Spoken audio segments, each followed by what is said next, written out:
సంవత్సరానికి ఆహ్వానాన్ని పలికారు కదంటే కొత్తది అంటూ భూమి మీద ఏది లేదు. మళ్ళీ చెప్తారు, కొత్తది అంటూ భూమి మీద లేదు. కొత్త సంవత్సరంలో ఒక నిమిషం ఎక్స్ట్రా ఏదైనా వస్తారా? ఒక నిమిషం ఏదైనా తగ్గుద్దా? అదే గంటలు, అదే నిమిషాలు, అదే సెకండ్స్, అవునా కాదు చెప్పండి. అదే సూర్యుడు, అదే చంద్రుడు, అదే ప్రకృతి ఉంటుంది వాళ్ళ వచ్చారు. కొత్త రోజు, కొత్త టైం అంటే ఏది లేదు. కొత్త వారు ఎవరంటే మనమే. పాత వారు ఎవరంటే చనిపోయిన వారు. అర్థమవుతుందండి? పాత వారు ఎవరు? గతించిపోయిన వారు. అంటే అంటారు తరము వెంబడి తరము గతిస్తుంది. సంవత్సరాలు గతించట్లేదు, నెలలు గతించట్లేదు. ఏది గతిస్తుందమ్మా? మనుషులు గతిస్తున్నారు. తరం అంటే జనరేషన్. తరం అంటే ఏంటండి? జనరేషన్.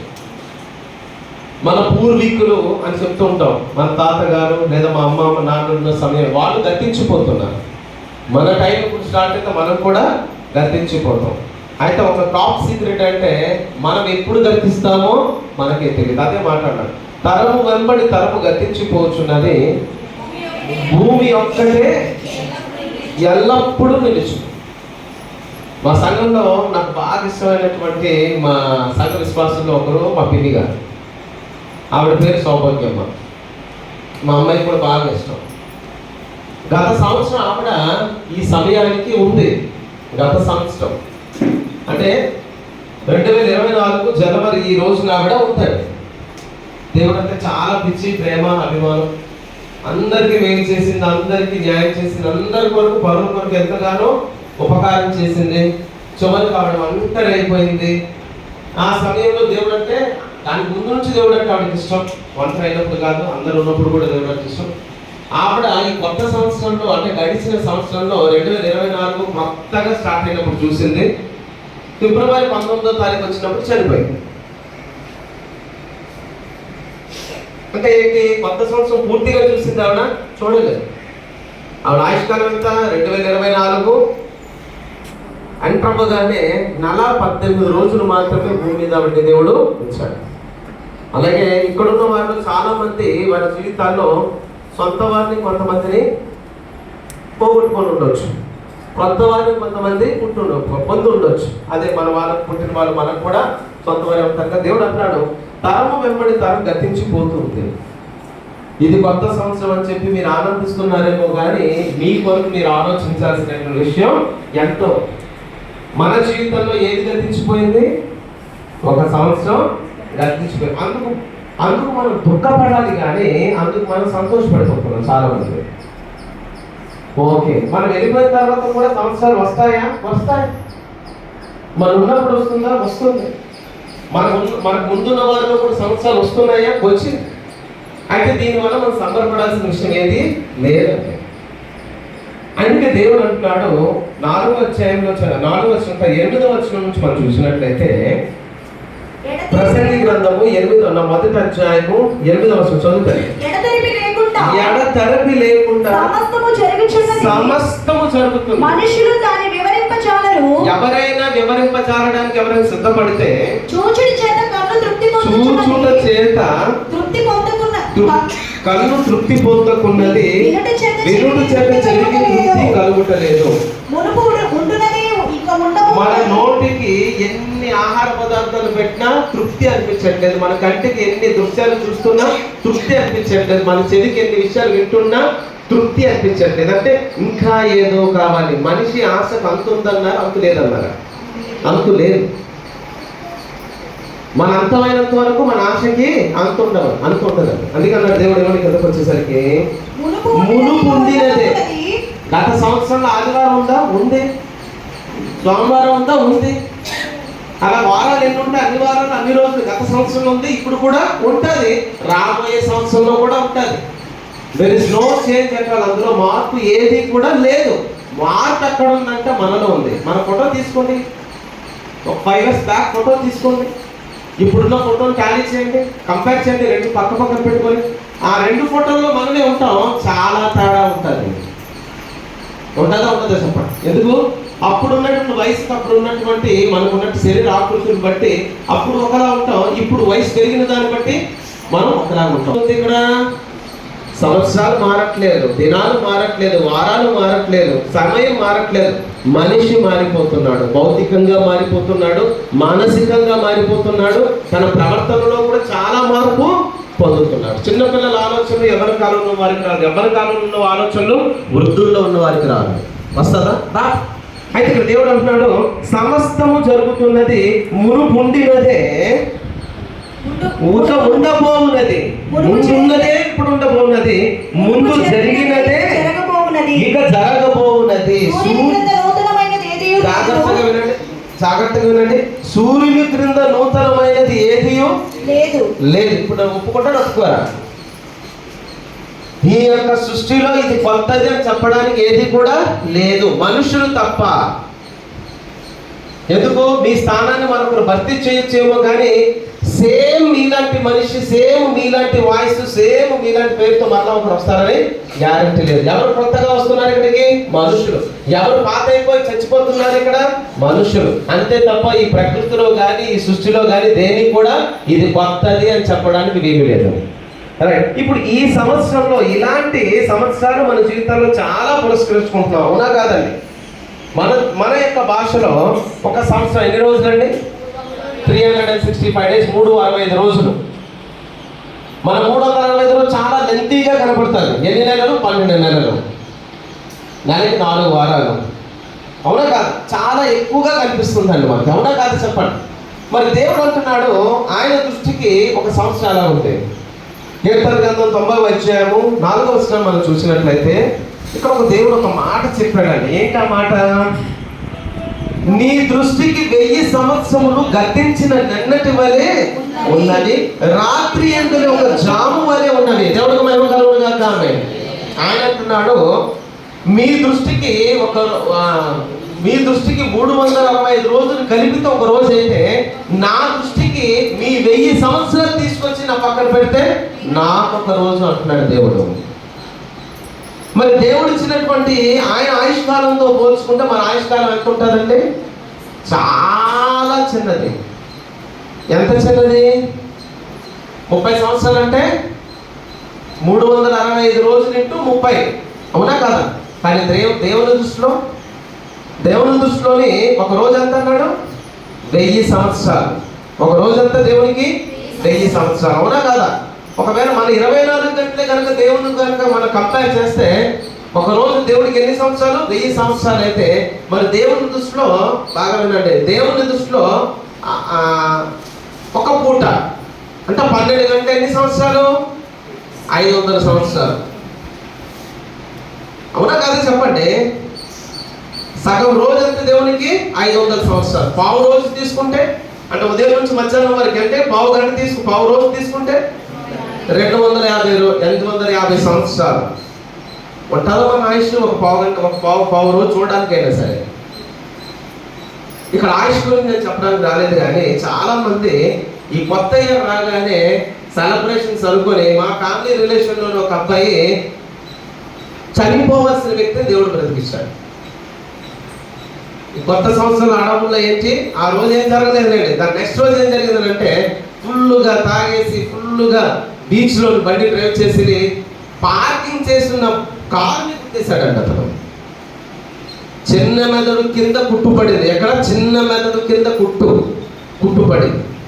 చిన్న మెదడుకే తగిలేసి ఉంటే కుట్టేసినా కుట్టేయకపోయినా చచ్చిపోతాడండి. ఎందుకు? చాలా చాలా చాలా ఇంపార్టెంట్ అయిన ప్లేస్ అది, చాలా ప్రీషియస్, చాలా సున్నితమైన ప్లేస్ అది. అంటే చచ్చిపోతాడని బతకడం.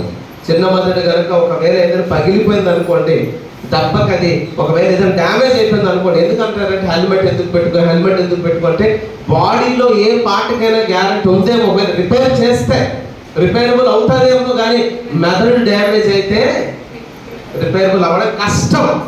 ఒకవేళ నేను రిపేర్ చేస్తానని ఏ యొక్క న్యూరో సర్జన్ అయినా న్యూరాలజిస్ట్ అయినా మీకు చెప్పారనుకోండి, నాడీ వ్యవస్థను చూసేటువంటి డాక్టర్లు ఎవరైనా చెప్పారనుకోండి, వాళ్ళు చెప్పే మాట ఒక్కటే, 99% మేము ట్రై చేస్తాం కానీ 100% మేము గ్యారంటీ ఇవ్వలేము. దేవుడికి మహిమ కలుగును గాక. ఆయన కొత్త సంవత్సరం ఎలా సెలబ్రేషన్ చేసుకున్నాడు? అతను బాగా తాగి బాగా డ్రైవ్ చేస్తే అది ఆనందం, అవునా కాదా? చెప్పండి. అలాగే మన వాళ్ళలో కూడా చాలా మంది క్రొత్త సంవత్సరంలోకి ఎంటర్ అవుతున్నాం అనగానే మనందరం కూడా దేవుని యొక్క సన్నిధానం గడపాలని ఆశపడే మనము దేవుని యొక్క సన్నిధానానికి వస్తాం. మంచిదే, ఆ క్షణానికే దేవుడి సన్నిధానంలో మనం ఉండాలా? 365 రోజులు మనం ఉండకూడదా? మిమ్మల్ని అడుగుతున్నానంటే దేవుడు మనందరికి బుద్ధి తెప్పించినటువంటి ఒక మాట ఉంది, చూద్దాం రండి చూద్దాం. సామెతల గ్రంథము 27:1 చూడండి. కొత్త సంవత్సరం వచ్చిందని ఎన్నో ఆశలు పెట్టేసుకుంటున్నాం మనందరం, అవునా కాదా చెప్పండి? కొత్త సంవత్సరం కొరకు ఎంతో మనము ప్లాన్ చేసేసుకుంటున్నాం. కొత్త సంవత్సరం కొరకు చాలా మనము ఎక్స్పెక్టేషన్స్ తో ఉంటున్నాం. అంచనాలు తెలుసు కదండి. ఈ సంవత్సరం నేను పొందలేనిది ఈ సంవత్సరం కొత్త సంవత్సరాన్ని నేను పొందుతాను. ఈ సంవత్సరం నేను సాధించలేనిది కొత్త సంవత్సరంలోనే నేను సాధిస్తాను. దీన్ని ఎక్స్పెక్టేషన్స్ అంటారండి. అంటే బాగా ఊహించేసుకుంటాం, బాగా గొప్పగా దాని వరకు మనము ప్లాన్ చేసుకుంటాం, అవునా? అప్పుడు దేవుడు అంటున్న మాట ఏదో చూద్దాం. రేపటి దినమును గురించి నువ్వు వచ్చే సంవత్సరం కాదు, వచ్చే నెల గురించి కాదు, అసలు నెక్స్ట్ రోజే నీది కాదు. ఏ దినమున ఏది బాగా విన్నారా? నెక్స్ట్ ఇయర్ చాలా ప్లాన్స్ లో చాలా మంది ఉంటారండి. ప్లాన్ చేసుకోవద్దని నేను చెప్పను, ఓవర్ ఎక్స్పెక్టేషన్స్ వద్దు, అతిగా దాని మీద అంచనాలు పెట్టుకోవద్దు. ఒకవేళ నీ అంచనాకు అందరిది ఏదైనా జరిగితే నువ్వు తట్టుకోలేవు. తట్టుకోగలరు ఎవరైనా? అదిగా అన్నాడు దేవుడు. ఏమని? సామెతల గ్రంథం 27:1 చదువుతారు. రేపటి దినం అతిశయం అంటే దాని కొరకు నువ్వు ఎక్కువగా ఆలోచించొద్దు, దాని కొరకు ఎక్కువగా నువ్వు గర్వించొద్దు, ఎక్స్పెక్టించొద్దు. రేపటి దినమును గురించి అతిశయపడకుము. ఏ దినమున ఏది సంభవించునో అది నీకు తెలియదు. దేవుడికి మేము కలుగును కాక. ఆమె తెలుసా మనకి ఏం జరుగుతుందో గ్యారంటీ లేదు. గ్యారంటీ దాని మీద ఆశ్రమం పెంచుకుంటున్నారు. పక్షులు కొత్త సంవత్సరం చేసుకుంటారా? అది చేసుకున్నారు వాటికి తెలుసా? చెప్పండి. మరి ఏ జీవైనా సరే రేపు నేను కొత్త సంవత్సరం వస్తుంది, నాకు ఎక్కువ ఆహారం వస్తుంది అని చెప్తుందా? చెప్పదండి. అవి కూర్చుకోవు, పట్లలో వేసుకోవు, అవి దాచుకోవు. పరలోకమున్న తండ్రి దాన్ని పోషిస్తున్నాడు. వాటికన్నా శ్రేష్టమైన మనకి మాత్రము నెక్స్ట్ డే గురించి ఎక్స్పెక్టేషన్స్ ఎక్కువ. నెక్స్ట్ డే గురించి ఎక్కువగా కలలు కనేసుకుంటాం. దేవుడు ఏమంటాడు మనందరితో? రేపు ఏమి జరుగుతుందో నీకు తెలియని దాని మీద నువ్వు ఆశ పెంచుకోవద్దు, ఆశ పెట్టుకోవద్దు, దాని గురించి ఎక్కువగా ఆలోచించవద్దు. క్యాలెండర్స్ బహుశా నాకు తెలిసి మానవులే సృష్టించుకొని ఉంటారండి. ఏ జీవులకైనా టైం కూడా ఉండదు నాకు తెలిసి. కానీ మనకన్నా టైం లేకపోయినా పర్ఫెక్ట్ పంక్చువాలిటీ తోటి ఉన్న జీవులు ఏమో తెలుసా భూమి మీద? మోగ జీవులు అండి. Animals, they are very perfect in their time. ప్రపంచంలో అందరికన్నా ఫస్ట్ లేచింది అమ్మా ఎక్సలెంట్ అండి, గాడ్ లైక్స్ యు. ఏ టైం చూసుకుని అది ఎంటర్ అవుతుంది చెప్పండి. ఏ టైం అంటే మన దగ్గర టైం డిజిటల్ క్లాక్స్ కూడా వచ్చేసాయి. ఇవి చాలా మన అలారమ్స్ కూడా అలవాటు చేసేసుకున్నాం. ఎంత అలారం ఉన్నా కూడా ఒక నిమిషం సెకండ్ అటు ఇటు ఏదో మిస్ అవుతుంది, కానీ దానికి మాత్రం ఖచ్చితమైన టైం మిస్ అవుతుంది. దేవుడు కలుగులుగా కాదు. పోనీ దానికి 24 hours అలవాటు అయిపోయిందని అనుకుంటారా? అమెరికాలో ఒక జీవి ఉందండి, దాని పేరు నాకు తెలియదు, మర్చిపోయాను. 16 years తర్వాత నిద్ర మేల్కుంటుంది. అది ఎన్ని ఇయర్స్? 16 సంవత్సరాల తర్వాత కరెక్ట్గా ఎవరు వచ్చి లేపినట్టుగా మెలుగులోకి వచ్చేస్తుంది. నిద్రలో నుంచి మెలుగులోకి వచ్చేస్తారు. పోనీ దానికైతే 16 years అయింది, టైం లేవని చెప్పి లేపిన వారు ఉన్నారా? ఏ టైము లేదు, ఏ క్యాలెండర్ లేదు, ఏ టెక్నాలజీ లేదు, అవునా కాదా చెప్పండి. అయినా సరే అవి దేని మీద ఆధారపడుతున్నాయి? దేవుడి మీద. దేవుడు మహిమకరుడుగా కాదు. మనకి నాలెడ్జ్ తెలుసు, టెక్నాలజీ తెలుసు, అన్నీ తెలుసు, కానీ మనము ఆయన మీద మనము ఆధారపడతాము. అందుకే దేవుడు మనతో ఈరోజు మాట్లాడేది ఏంటంటే రేపటి గురించి నువ్వు ఎగ్జాక్ట్ గా ప్లాన్ చేసుకోవద్దు. రేపటి గురించి ఓవర్ ఎక్స్పెక్టేషన్స్ లోకి వెళ్ళొద్దు. రేపటి గురించి ఎక్కువగా ఆశలు పెట్టుకోవద్దు. ఏదైనా మిస్ అయిందనుకో అందులో నువ్వు బ్రతకడానికి ఇష్టపడవు. మా చర్చిలో ఒక మెంబర్ ఉన్నాడండి. అతను కరెక్ట్గా డిసెంబర్లో మాకు ఒక మహా కార్యక్రమం అవుతుంది. చుట్టుపక్కల ఉన్న వారందరికీ కూడా సువార్త చేసి, అదే 25th సువార్త చేసి క్యాలెండర్ డిస్ట్రిబ్యూషన్ చేస్తాం. కరెక్ట్ ఆ మూమెంట్ వస్తుంది అనగానే ఒక 10 days గల్ఫ్కి క్వైట్ వెళ్ళిపోయాడు. అది పని గురించి అక్కడికి వెళ్ళిపోయాడు. టెంపరీ షట్డౌన్ వరకు గురించి వెళ్ళిపోయిన ఆయన క్రిస్మస్ అయిపోయింది. క్రిస్మస్కి ఇంకొక 1 day ముందు ఉందనగానే ఫోన్ చేశాడు. ఏడు చేస్తున్నాడండి ఆయన. క్రిస్మస్కి 10 రోజుల ముందు వెళ్ళిన ఆయన క్రిస్మస్ ఒక రోజు ముందరగానే ఫోన్ చేసి ఏడు చేస్తాడు. ఏంటంటే ముక్కులో నుంచి బ్లడ్ పడుతుంది, ఇక్కడ మంచు విపరీతంగా ఉంది, 4 గంటలు ప్రయాణం చేయాల్సి వస్తుంది, మేము పనిచేసే ప్లేస్కి మేము ఉంటున్న ప్లేస్కి 4 గంటలు జర్నీ చేయాల్సి వస్తుంది, మరలా అక్కడి నుంచి ఇంటికి రావాలంటే 4 అవర్స్ జర్నీ చేయాల్సి వస్తుంది అని చెప్పి భంగపడిపోతూ ప్రేయర్ చేయండి, నేను ఇక్కడ నుంచి వచ్చాను అనుకుంటున్నాను, నాకు దురాత్మ శక్తులు దురాత్మ ప్రభావం అంతా వచ్చి చచ్చిపో చచ్చిపో చచ్చిపో దూకే నువ్వు కరెక్ట్గా దెబ్బ తగిలించుకుంటే నీకు వెంటనే ఫ్లైట్ ఎక్కించి పంపించేస్తారని చెప్పి ప్రేరణ ఇచ్చేస్తున్నాయంట అతనికి. దేవుడు పని ఉందని తెలుసు, ఆ పనిలో నేను ఖచ్చితంగా ఉండాలని తెలుసు, నేను లేకపోతే అక్కడ నా స్థానంలో మనకు వస్తారో లేదో అని కూడా తెలుసు, నేను ఉండి చేసుకుని వెళ్తానంటే ఎంత బాగుండేది అతని లైఫ్. దేవుడు మహిమకరంగా కాదు. ఇవంతా పక్కన పెట్టి యోనా ఎలా వెళ్ళిపోయాడు, నినావా గెలమంటే అక్కడికి తర్షీషు ఎలా వెళ్ళిపోయాడు, అలాగే వెళ్ళిపోయాడు గనుకుంటే ఇతను. అలాగే మనం కూడా దేవుడు మనకి ఇచ్చిన దినాన్ని ఆయన కొరకు కేటాయించడం కొరకు మనం ఆలోచించడం మానేసి మన కొరకు ఓవర్ ఎక్స్పెక్టేషన్ వెళ్ళిపోతున్నప్పుడు ఇలాంటి అన్ఎక్స్పెక్టెడ్గా కొన్ని ఇలాంటి సిచ్యువేషన్స్ జరుగుతూ ఉంటాయి. అందుకే కొన్ని మనం దేవుని దగ్గర నుంచి తప్పించుకొని కొన్ని పనులు ప్రారంభించాం అనుకోండి, ఆ పనులు జరుగుతాయి. కొత్త సంవత్సరంలో డైరీ మొత్తం ఎవరి ఆలోచనలతో ఎవరి యొక్క ప్లాన్స్ ఉంటుందో తక్కువని చెప్పండి, మన ప్లాన్స్తో ఉంటుంది. అది అక్కడ దేవుడు ప్లానింగ్ ఉంటుందా? కష్టం. ఎవరైనా నేను ప్రశ్నిస్తున్నానని అనుకోకండి. నేను లాస్ట్ ఇయర్ సండే చాలా లేట్గా వెళ్ళేవాడిని. ఈ ఇయర్ ఖచ్చితంగా సండే ఫస్ట్ నేను ఉండాలనుకుని ప్లాన్ చేసుకున్న వారు ఎవరైనా ఉన్నారంటే నేను అడగను, శ్రీకెత్తకండి. అలా ఉన్నారా? కష్టం. లాస్ట్ ఇయర్ నేను చాలా వరకు ఫాస్టింగ్ ప్రేయర్స్ అటెండ్ అవ్వలేదు. ఈ ఇయర్ నేను ఖచ్చితంగా ఫాస్టింగ్ ప్రేయర్స్ అటెండ్ అవ్వాలి, సంఘంలో నేనే ముందు ఉండాలని ఎవరైనా ప్లాన్ చేసుకొని ఎవరైనా డైరీలో ఎంట్రీ చేసుకున్నారా? ఉండదు. ఎందుకు? మన ప్లాన్స్ మనకే ఉంటాయి తప్ప దేవుడి ప్లాన్స్ మనకి ఉండవు. అందుకే దేవుడు ఏమంటున్నాడు అంటే యాకోబు పత్రిక 4:13-15 చూసినట్లయితే బాగా వినండి ఒక్కసారి. యాకోబు పత్రిక 4:13-15 మనం జాగ్రత్తగా పరిశీలించినట్లయితే నేడైనను రేపైనను ఎక్కడికి వెళ్ళాలని ప్లాన్ ఉందండి. అదిగో లాస్ట్ ఇయర్ నాకు వీసా మిస్ అయింది, లాస్ట్ ఇయర్ నేను చదువుకోవాలని కాలేజ్ మిస్ అయింది, లాస్ట్ ఇయర్ నేను చేయాలనుకున్నట్టు పని మిస్ అయింది, ఇదిగో ఈ రోజు మిస్ అయింది, రేపు మనం చేస్తాం. అదే మన ప్లానింగ్స్ అంటే. అలాగే ఉంటాయి మన ప్లానింగ్స్. లాస్ట్ ఇయర్ నేను అక్కడికి వెళ్ళాలనుకున్నాను, మిస్ అయ్యాను, ఈ సంవత్సరం ఖచ్చితంగా వెళ్ళి వస్తాను. లాస్ట్ ఇయర్ పని మధ్యలో ఆగిపోయింది, ఈ సంవత్సరం ఖచ్చితంగా పూర్తి చేస్తాం. ఎంతసేపు మన కొరకు మనం ప్లానింగ్ చేసుకుంటూ ఉన్నప్పుడు ఆయుష్ ఎవరి చేతుల్లో ఉంది? ఆరోగ్యం ఎవరి చేతుల్లో ఉంది? ఈ రెండు కనుక దేవుడు కనుక రెడ్ బటన్ కనుక క్లిక్ చేశాడు అనుకో, నువ్వు ఎక్కడ ఉంటావు? అయితే కేజెస్లో ఉండాలి లేదా శ్మశానంలో పడుకోవాలి. అవునా కాదు చెప్పండి? ఆరోగ్యమైన బటన్ కనుక నొక్కితే కేజెస్లో పడాలి. ఎందుకు? ఆరోగ్యాన్ని ప్రిపేర్ చేసుకోవాలి కాబట్టి. ఒకవేళ డైరెక్ట్గా ఇతనికి ఎన్నిసార్లు నేను ఆరోగ్యాన్ని నెట్టి హెచ్చరిస్తున్న మారట్లేదు అనుక డైరెక్ట్ చెయ్యి ఎక్కడికి వెళ్తుంది? ఎక్కడికి వెళ్తుంది? మరణం అనేటువంటి బట్టం దగ్గరికి వెళ్ళింది ఎక్కడ పడుకుంటాం? శ్మశానంలోకి వెళ్ళి పడుకుంటామండి. చూడండి ఒక్కసారి మాటలు చూద్దాం. నేడైనను రేపైనను ఒకానొక పట్టణమునకు వెళ్ళి ఎన్ని సంవత్సరాలు ఉంటారంటండి వీళ్ళు? అసలు రేపే ఇది కాదన్నప్పుడు ఎన్ని సంవత్సరాలు ప్లాన్ చేసుకున్నారు వాళ్ళు? 1 సంవత్సరం. అంటే 365 రోజులు ప్లానింగ్ అండి. 2 డేస్ క్రితం విశాఖపట్నంలో ఒక 22 ఇయర్స్ అబ్బాయి చచ్చిపోయాడు. ఎంత ఏజ్? 22 ఇయర్స్. ఈ కొత్త సంవత్సరం అనుకుంటున్నప్పుడు ఈ కొత్త సంవత్సరం ఎక్కడ ఎన్ని రోజులైంది? ఆయన 2 డేసే చూశాడు. ఇది టుడే ఇస్ 5, ఈరోజు 5, 2 రోజుల క్రితం అంటే 3. అంటే ఆయన చూసింది ఎన్ని రోజులు? ఆ 2 రోజులు కూడా ఆయన బెడ్ మీద ఉన్నాడు. అంటే దేవుడు ఎంత వయసులో?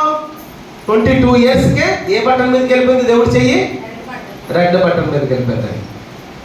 ఇప్పుడు ఎవడు ఏడుస్తారు ఎక్కువ?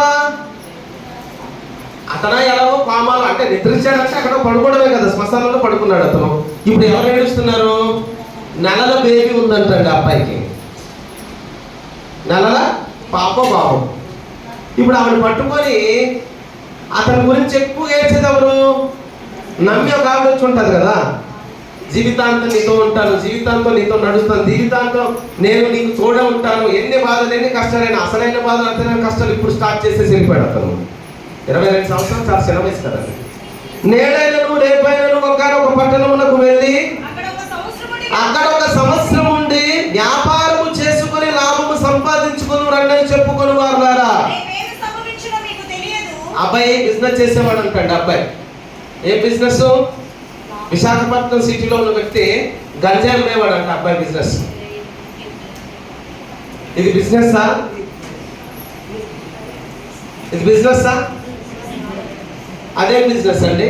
ఒకే డబ్బు బాగా వచ్చి ఉండొచ్చు. ఆయన తొక్కిన బండి అంటే చాలా కాస్ట్లీ బండి అంట. అది అతనిదో అతని ఫ్రెండ్దో అంటారు, నాకు తెలియదు. మరి ఆ బండి మీద తీసుకెళ్ళి యాక్సిడెంట్ చేశారు. యాక్సిడెంట్ కేసు అది. వ్యాపారం చేసుకున్నాడు, బాగానే ఉన్నాడు. ఇంకా నేను బాగా పైకి వెళ్తాను అనుకున్నాడు. దేవుడు ఇంకా పైకి తీసుకెళ్ళిపోయాడు. ఆయన అనుకున్నాడు ఈ లైఫ్ నుంచి నెక్స్ట్ స్టెప్కి వెళ్తాను అనుకున్నాడు. 2024లో నేను ఏదైతే కోరికలు తీర్చుకోలేదు, ఏదైతే ఆశలు నేను నెరవేర్చుకోలేదు, ఏదైతే నేను అనుకున్న సాధించలేదు, 2025 సాధిస్తాను అనుకున్నాడు. నువ్వు సాధించగా తర్వాత సంగతి, కానీ నీకు ఇంకా పైకి పట్టుకెళ్ళిపోతాను, హైయెస్ట్ ప్రమోషన్ ఇస్తానని చెప్పి దేవుడు అక్కడికి వెళ్ళి కూర్చోబెట్టాడు. లాభం సంపాదించుకుందాము అంటే నీ చెప్పుకొని వారులారా, రేపేమి సంభవించునో మీకు తెలియదు. అలాంటిది మీకు ఎందుకు ఓవర్ కాన్ఫిడెన్స్ పెట్టుకుంటున్నారు? వాళ్ళు పెట్టుకున్నారు, అది ఆయన పనులు ఏమైనా ఉన్నాయా? వాళ్ళు పెట్టుకున్నారు, నా బలహీనతను జయించడానికి దేవుడు నాకు శక్తి నీవు, ఈ సంవత్సరం అంతా నేను బలంగా నిలబడతానని చెప్పాను అనుకున్న వారు ఉన్నారా? చూడండి ఒకసారి. రేపేమి సంభవించడం మీకు తెలియదు. మీ జీవం ఏ పాటిది? ఎంత అనుకుంటే మీ బ్రతుకు ఎంత? మనం చాలాసార్లు గొడవలు ఇద్దరు అవుతుంటే నువ్వెంత నీ బ్రతికెంత అని మనం అందరికి అంటాం. వారు మనల్ని కూడా అంటారు. మన ఇద్దరిని కలిపి ఎవరంటారు? అసలు మీ బతుకులు ఎంత అని దేవుడు అంటాడు. మీ జీవం ఏ పాటిది? మీరు కొంతసేపు కనబడి అంతలో మాయమైపోవు ఆవిరి వంటి వారే. దేవుడికి మహిమకరములు కాదు. ఆయన కనుక ఊదాడు అనుకోండి, అసలు మనం కనబడతామా? కనబడతామండి. కష్టం. ఎందుకు అంత కష్టం? దేనికి అంత కష్టం? ఆయన కనుక మన మీద బ్రెయిన్ పెట్టాడు అనుకోండి, నెగిటివ్ థాట్తో కనుక బ్రెయిన్ పెడితే, దేవుడికి కూడా నెగిటివ్ థాట్ ఉంటుంది.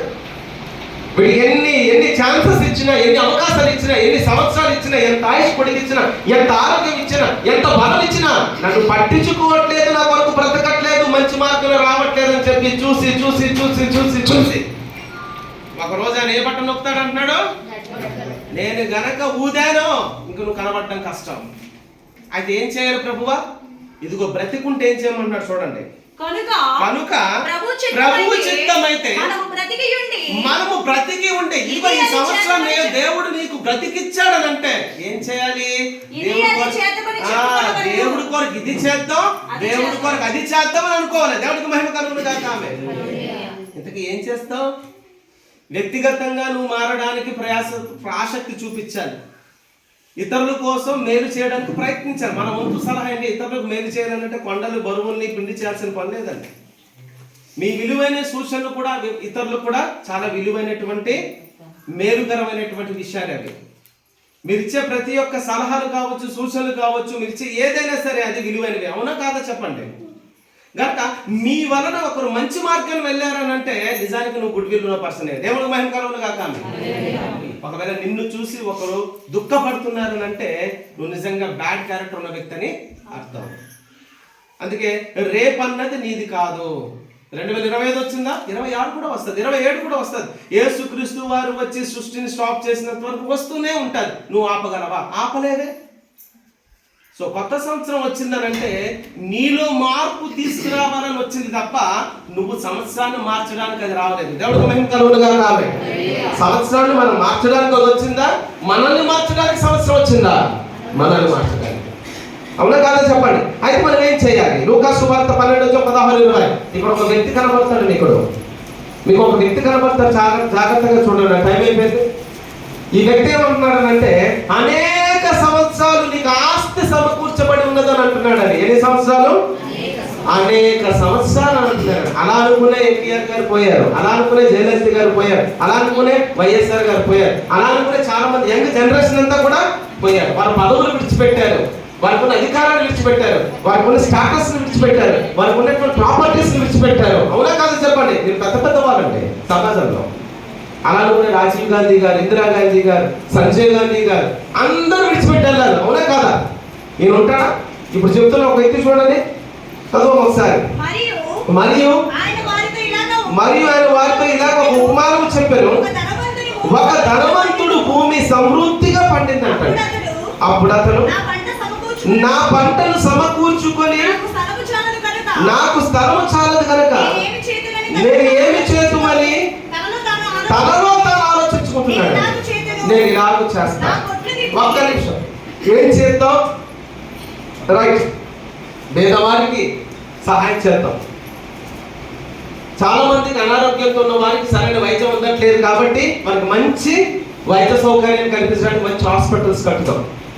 చాలా మందికి జీవనోపాధి ఉండాలంటే విద్య ఉండాలి కాబట్టి వాళ్ళకి మంచి స్కూల్స్, కాలేజెస్ ని కడతాం. చాలా మందికి మేలు చేద్దామని అని అంటే బాగుండేదండి, అలా అంటే చాలా బాగుండేది. ఇతను అలా అనట్లేదు. ఏమనుకున్నాడు చదవండి ఇప్పుడు? నా కొట్లు విప్పి వాటికంటే గొప్ప వాటిని కట్టించి అందులో నా ధాన్యం అంతటిని, నా ఆస్తిని సమకూర్చుకొని నా ప్రాణముతో, నా ప్రాణమా అనేక సంవత్సరములకు విస్తారమైన ఆస్తి నీకు సమకూర్చబడి ఉన్నది, సుఖించుము, తినుము, త్రాగుము, సంతోషించుమని చెప్పుకుందని అనుకోలేను. దేవుడికి మహిమ కలుగును గాక. ఆమేన్. ఇతనికి అడ్డేవారు ఎవరైనా ఉన్నారా? మాట్లాడుతూ వెళ్ళిపోతున్నాడు. ఎవరితో మాట్లాడుతున్నాడు తెలుసా? బ్రదరు నా దగ్గర ఇంత బ్యాక్గ్రౌండ్ ఉందని చెప్పి పక్కోడితో కూడా చెప్పట్లేదు, భార్యతో చెప్పట్లేదు, కనీసం పిల్లలతో చెప్పట్లేదు. తన ప్రాణముతో, తన మనసులో తను చెప్పుకుంటున్నాడు అంటే ఈజ్ ఎ సెల్ఫిష్ మ్యాన్. స్వార్థపరుడు. Right, okay. ఇలా చెప్పుకుంటూ వెళ్ళిపోతున్నాడు. ఎవరితో? ప్రాణముతో. అప్పుడు ఒక ఆయన ఎంటర్ అయ్యాడు చూడండి ఒకసారి. అయితే డైరెక్ట్ దేవుడే ఎంటర్ అయిపోయాడండి. ఎందుకు? హృదయ అంతరంగాలను పరిశీలించువాడు ఆయనే. దేవుడికి మహిమ కలుగును గాక. ఆయన హృదయంలో చెప్పుకుంటున్నాడు ఈ మాట. అయితే దేవుడు, వెర్రివాడా, ఈ రాత్రే నీ ప్రాణం అడుగుతున్నారు. నువ్వు సిద్ధపరిచినని నీ ఆస్తి ఏమవుతుంది? నువ్వు సిద్ధపరచుకున్న సమస్తం ఏమవుతుంది? నువ్వు సిద్ధపరిచినవి ఎవరి అవునని అతనితో చెప్పాను. దేవుడికి మహిమ కలుగును గాక. నువ్వు బాగా ధనాన్ని కూడబెట్టుకుంటున్నావేమో, నువ్వు బాగా ఆస్తిని సంపాదించుకుంటున్నావేమో, దాన్ని ఎలా అనుభవించాలనుకుంటున్నావేమో, దాన్ని ఏం చేయాలని ఆలోచిస్తున్నావేమో. జాగ్రత్త, సడన్ గా అప్పుడే దేవుడికి ఒక బ్యాడ్ న్యూస్ చెప్తాడు. డాక్టర్తో నీ కిడ్నీస్ ఫెయిల్ అయిపోయిందని అంటాడు. లేదా బాబు వీడికి క్యాన్సర్ ఎంటర్ అయిందని అంటాడు. ఒక కిడ్నీ పోతే బతకొచ్చు, 2 కిడ్నీలు పోతే ఉంటాడు అతను. నువ్వు అమెరికా కాదు, రష్యా కాదు, ఎక్కడికి తీసుకెళ్ళినా ఆయన బ్రతకడండి. ఎందుకు? 2 కిడ్నీలు పోతే చావే. కానీ ఉన్నంతలో దేవుడు ఏం చేయమంటున్నాడు? ఈ సంవత్సరంలో నువ్వు బాగుండు, ఇతరులను బాగు మార్గాన నడిపించు. అంతే తప్ప గత సంవత్సరంలో నేను అది మిస్ అయ్యాను, ఇది తెచ్చుకోవాలనుకున్నాను, ఇది పొందాలనుకున్నాను, ఇది సాధించాలని అనుకుంటున్నాను, అది దేవుడికి మేలు చేకూర్చే విధంగా ఉంటే దేవుడు నేను ఆశీర్వదిస్తాడు. దేవుడికి మహిమ కలుగును గాక. ఎలా ఆశీర్వదిస్తాడు దేవుడు? సొలొమోను గారు ఏమడిగారు? ప్రభు, ఇంత రాజ్యాన్ని నాకు ఇచ్చావు, ఈ రాజ్యాన్ని నడిపించాలంటే నాకు జ్ఞానం కావాలి అని అడిగితే నువ్వు బంగారం అడగలేదు, వెండి అడగలేదు, వజ్రాలు అడగలేదు, ధనం అడగలేదు, జ్ఞానం అడిగావు. జ్ఞానం అంటే ఏంటి? యేసుక్రీస్తు వారు. దేవుడికి మహిమ కలుగును గాక. అంటే అంత వచ్చినా సరే ఆయనకి ఎవరు కావాలంటున్నాడు? అతను నువ్వు కావాలయ్యా. ఎంత మంచి మాట. నువ్వు కావాలి అంటే అప్పుడు దేవుడు ఏమన్నాడు? నువ్వు నన్నే కోరుకున్నావు కాబట్టి, అంటే జ్ఞానం అంతా దేవుడే కదా, నాతో పాటు నీకు తరగని నిధులు ఇస్తాను, తరగని ఐశ్వర్యం ఇస్తాను, తరగని సమాధానాన్ని ఇస్తాను. నువ్వు బతికున్న కాలం అంతా కూడా అసలు యుద్ధాలే జరగవు. దేవుడికి మహిమ కలుగును గాక. అందుకే ఈ కొత్త సంవత్సరం ఒకవేళ దేవుడి గిఫ్ట్ ఏదైనా అడిగితే ఆయుష్ అడుగుతారా, ఆరోగ్యం అడుగుతారా, పేరు అడుగుతారా, ధనం అడుగుతారా, ఆస్తి అడుగుతారా? మీరు తెలివైన ఆన్సర్ చెప్పాడు తక్కువని. దేవుణ్ణి అడగండి. ప్రభావం ఉంటే నాకు చాలు. దేవుడికి మహిమ కలుగును గాక. మంచి పాట అండి. నువ్వు ఉంటే నాకు చాలు యేసయ్యా. ఎన్ని బాధలు వచ్చినా, ఎన్ని శ్రమలు వచ్చినా, ఎన్ని దుఃఖం వచ్చినా, ఏదైనా సరే నువ్వు ఉంటే చాలు. ఎందుకు? ఆయన ఉంటే ఏదైనా సాధించగలం. దేవుడికి మహిమ కలుగును గాక. అసలు ఆయనే లేకపోతే ఏది సాధించు. లాస్ట్ ఫైనల్ మాట చూసుకొని ముగించేసుకుందాం. చదువుదామండి అమ్మాండి. రైట్. పేతురు రాసినటువంటి మొదటి పత్రిక లూకాసు వార్త 13:6-9 లాస్ట్ అండ్ ఫైనల్ మాట. లూకా 13:6-9 మరియు ఆయన వారికి ఉపమానం చెప్పాను. ఒక మనుషుని ద్రాక్ష తోటలో అంజూరపు చెట్టు ఒకటి నాటబడి ఉండేను.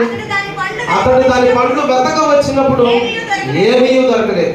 కనుక అతడు, ఇదిగో 3 ఏళ్ల నుండి నేను ఈ అంజూరపు చెట్టు పండ్లు వెతుకు వచ్చుచున్నాను కానీ ఏమీ దొరకలేదు. దీన్ని నరికి వేయుదును, దీని వలన ఈ భూమి ఏల వ్యర్థమై పోవాలని ద్రాక్ష తోట మాలితో చెప్పారు. దేవుడికి మేము కనుక కామె అంజూరపు చెట్టు అని అనుకుంటే పొరపాటు. అంటే దేవుడికి అంజూరపు చెట్టు గురించి మాట్లాడుతున్నాడంటే పొరపాటు. అంజూరపు చెట్టు ఎవరు? మనం. ఈ అంజూరపు చెట్టులో నుంచి మంచి గుణాలు, మంచి లక్షణాలు, మంచి బుద్ధులు, మంచి ప్రవర్తన ఆయన వెతుకుతున్నాడంట. ఎక్కడ? మనలోకి వచ్చి. కనబడ్డాయా? కనబడితే ధన్యులే. దేవుడికి మహిమ కలుగును గాక. అంటే ఏం చెప్తున్నాడు దేవుడు? చదవ నెక్స్ట్ మాట. అయితే వాడు, అయ్యా నేను దాని చుట్టూ త్రవ్వి ఎరువు వేయునట్టుకు ఈ సంవత్సరము కూడా ఉండనిమ్ము. అది ఫలించినా సరే లేని ఎడల నరికించి వేదన అతనితో చెప్పారు. దేవుడికి మహిమ కలుగును గాక. దేవుడు మన జీవితాలలో రెడ్ బటన్ మీద చెయ్యి వెనక్కి తీయాలన్నా, రెడ్ బటన్ మీద చెయ్యి అలాగే ఉంచాలన్నా ఎవరి చేతుల్లో ఉంది? మన చేతుల్లో. యేసుక్రీస్తు వారు ఏమంటున్నాడు? నేను బాగు చేసుకుంటాను నా పిల్లల్ని. ఈ సంవత్సరం అంతా నా పిల్లల్ని నీ కొరకు ఆత్మను సంపాదించేవారుగా నేను తయారు చేసుకుంటాను. ఈ సంవత్సరం అంతా నా పిల్లల ద్వారా నేను సంతోషపడేటట్టుగా నేను ఉంటాను. నాకు నమ్మకం ఉంది నా పిల్లల మీద. అందుకే 2019 భయంకరమైనటువంటి ఒక పెద్ద తుఫాను దాటేసి వచ్చేసాము. ఏటా తుఫాను? కరోనా. అవునా కాదు చెప్పండి. అయినా మనం భూమి మీద నూక నుంచి దేవుడు మనల్ని బతికించాడంటే మన మీద ఎంతో ఆయన ఆశ పెట్టుకొని ఉన్నాడు, ఎక్స్పెక్టేషన్స్ పెట్టుకొని ఉన్నాడు. కనుక ఈ కొత్త సంవత్సరం మనదా దేవునిదా? దేవునిది. ఈ కొత్త సంవత్సరం దేవుని. ఈ కొత్త సంవత్సరం ఇచ్చిన దేవుని కొరకు మనం బ్రతకాలా, మన కొరకు మనం బ్రతకాలా? దేవుని కొరకు బ్రతకాలి. ఒకవేళ గత సంవత్సరంలో నువ్వు బలహీనుడు అయితే ఈ సంవత్సరం దేవుడు బలంగా మారబడడానికి ప్రయత్నించాలి. దేవుడు మహిమ కలుగును గాక. గత సంవత్సరం నువ్వు దేవునికి దూరంగా ఉండే వ్యక్తి అయితే ఈ సంవత్సరంతో దేవునికి దగ్గరగా ఉండే వ్యక్తిగా నువ్వు బ్రతకడానికి ప్రయత్నించాలి. గత సంవత్సరం దేవునికి ఎక్కువగా బాధ పెట్టే మనస్తత్వంతో బ్రతికుంటే ఈ సంవత్సరం దేవునికి ఎక్కువగా సంతోషపెట్టే మనస్తత్వం ఉండడానికి బ్రతకాలి. అంతే తప్ప మనం సంతోషంగా గడపడానికి, ఆనందంగా గడపడానికి, మనం విచ్చలవిడిగా ఉండడానికి మనము దయచేసి బ్రతకడానికి ఇష్టపడకండి. అలా బ్రతకడానికి ఇద్దరు ప్రయత్నిస్తే ఒకడు చనిపోయాడు, ఒకడు బెడ్ మీద పడి ఇప్పుడు ట్రీట్మెంట్ తీసుకుంటున్నాడు. నేను ఇందాక చెప్పాను కదా, ఇద్దరు యవనస్తులే. 22 సంవత్సరాలు చనిపోయిన యవనస్తులే, 23 సంవత్సరాలు బెడ్ మీద ఉన్నటువంటి వ్యక్తి కూడా యవనస్తులే. అందుకే దేవుడు ఏమన్నాడు? ఈ సంవత్సరం నేను ఆయుష్కాలం, నేను ఆరోగ్యం మీద బట్టలు కనుక నొక్కితే కేజెస్ లో ఉంటాం, లేదా ఒకవేళ డైరెక్ట్ గా 2 బట్టలు నొక్కితే శ్మశానంలో ఉంటారు. ఈ రెండిట్లో కూడా దేవుడు బట్టలు నొక్కకుండా ఉండాలని అంటే సంఘంలో ఉండాలి. దేవుడు మహిమ కలుగును గాక. కళ్ళు మూసుకోండి. మమ్మల్ని కన్నా మా కన్నా తండ్రి దేవ విషము నాయన, ఈ కొత్త సంవత్సరము మాది కాదు తండ్రి, మీది నాయన. ఈ సంవత్సరం అంతా కూడా నీ కొరకు బ్రతకడానికి ఇచ్చినందుకే వందనాలు తండ్రి. నాయన ఈ దినములో మాలో ఉన్న బలహీనతలో మీకు నచ్చింది ఏదైతే ఉంటుందో దానిని తీసివేయండి తండ్రి. గడిచిన సంవత్సరం అంతా కూడా బలహీనతో మిమ్మల్ని బాధ పెట్టినందుకు నాన్న ఎంతగానో దుఃఖపడుతున్నాం తండ్రి. ఈ సంవత్సరం నా బలహీనత అంతా కూడా తీసివేసి మిమ్మల్ని సంతోషపెట్టే వారిగా ఉండడానికి మేము ఆశపడుతున్నాము నాయన. ఆశపడుతున్న మా ప్రాణాలను తృప్తిపరచండి తండ్రి. ఆత్మీయంగా మిమ్మల్ని మేము దూరం అయిపోతున్న క్షణాలను చూసి సిగ్గుపడుతున్నాం తండ్రి. ఆత్మీయంగా ఈ సంవత్సరం అంతా కూడా మీకు దగ్గరగా ఉండి మిమ్మల్ని ఆనందపరిచేవారు గాను, మిమ్మల్ని సంతోషపరిచేవారు గాను, ముఖ్యంగా మీ కొరకు ఆత్మలను సంపాదించే వ్యక్తులుగా ఉండేటట్టుగా మమ్మల్ని అందరినీ దీనికి ఆశ్రయించడం కోరుచు. ఇదిగో సంఘాన్ని నడిపిస్తున్న దేవసేన కుటుంబాల కొరకు, సంఘంలో ఉన్నటువంటి సంఘస్థుల కుటుంబాల కొరకు ప్రార్థిస్తూ మీ దీవెన ఆశీర్వాదాలు మీ బిడ్డల మీద ఉంచమని కోరుచు. ఈ చిన్న ప్రార్థన మా ప్రభు రక్షకుడైన యేసుక్రీస్తు వారి పుణ్యనామమును అడుగుచూ సమర్పిస్తున్నాము తండ్రి. ఆమె సమయించిన దేవునికి అయ్యగారికి వందనాలండి.